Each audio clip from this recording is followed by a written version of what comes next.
through what it is that I'm looking at. There are a couple things that I am looking at right now. If you're new here, just for context, I'm a day trader, so the positions that I'm looking for aren't necessarily going to be positions that you have to hold or huge positions. But yeah, so let's have a little look. Let's have a look at gold.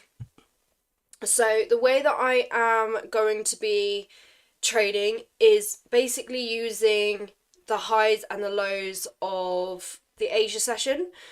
I do use trend lines, but I've decided to only do trend lines like on the 4 hour or on the daily, and that's breaking out. So you're not really going to get positions as often.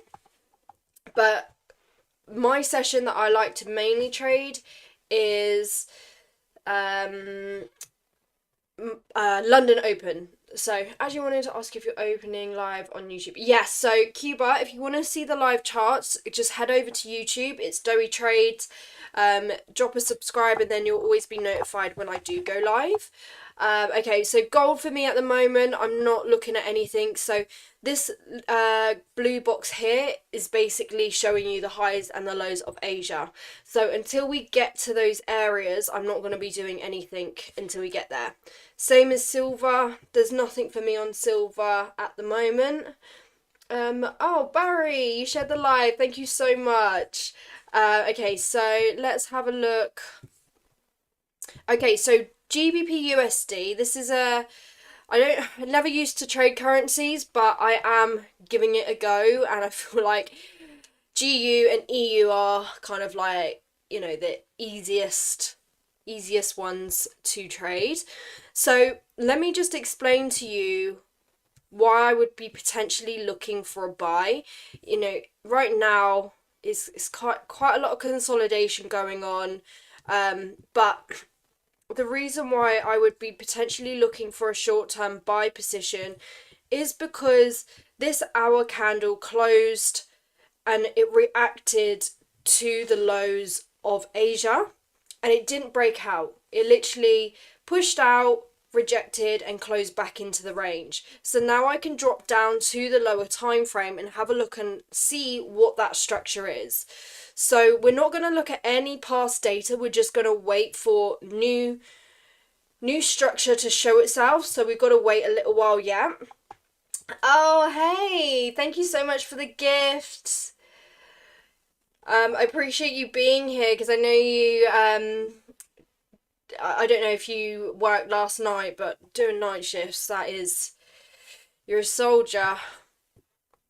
Okay, yeah, so right now on GU, what I'm waiting for is more structure. So we're not going to look at any of this old data because this is what's been really faking me out quite a lot, is that I drop down to the lower time frames and I start looking at other data. So like for example, if this candle was to like break above here, I'd be like, oh, okay, we've got bullish structure, which is going it's going in aligned with my bias, and then all of a sudden you just get this massive drop and I'm like, right, what happened there then?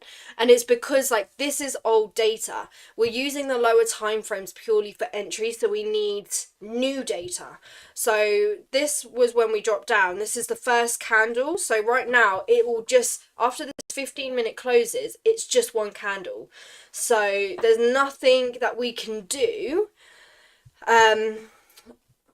To be honest, I am actually quite happy to drop down to the 5-minute to see that earlier move, and that's because there's already a mixture of candles and structure there, because usually in the past when I've like just dropped down to the 5-minute too early, this is where for me I also used to get faked out quite a lot, because you then go back to the 15-minute and then we've just got like a load of green candles like printing like 20 times, and then when I've gone in it decides to pull back.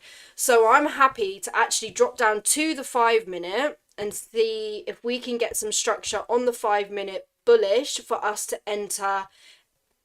Let me just double check that we are live. YouTube guys, let me know if you can hear me okay. I'm hoping that it's not too laggy.